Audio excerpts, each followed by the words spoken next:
Hello મિત્રો, કેમ છો બધા? મજામાં જશો? હું પણ મજામાં છું. આજે મિત્રો તમને બતાવું છું, આજે બહુ જોરદાર વરસાદ ચાલુ છે. તો તમે જોઈ શકો છો, આ જોઈ શકો છો મિત્રો, કેટલું પાણી છે. વરસાદ ચાલુ છે, આખું કેનલ ભરાઈ ગયું છે અને રોડ ઉપર છલકાઈ ગયું છે. પાણી થઈ ગયું છે, તમે જોઈ શકો છો. અને આ ઉપર બંગલા પરથી બી ઉતરે છે પાણી. અને તમને અંદર બતાવું છું મિત્રો,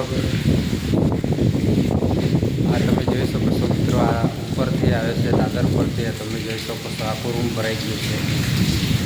પાણી થઈ ગયું છે બધું. ખાલી હું ઊભો છું એટલે જ જરાક સારું છે, ને તો પછી આખું બદલાઈ ગયું છે. તમે જોઈ શકો છો. તો મિત્રો, મારો વિડીયો ગમ્યો હોય તો વિડીયોને લાઈક કરજો અને ચેનલને સબસ્ક્રાઈબ કરજો. હું આવા જ નવા વિડીયો લાવીશ. મારો વિડીયો ગમ્યો હોય તો ચેનલને સબસ્ક્રાઈબ કરજો. પછી મળીએ નેક્સ્ટ વિડીયોમાં. બાય.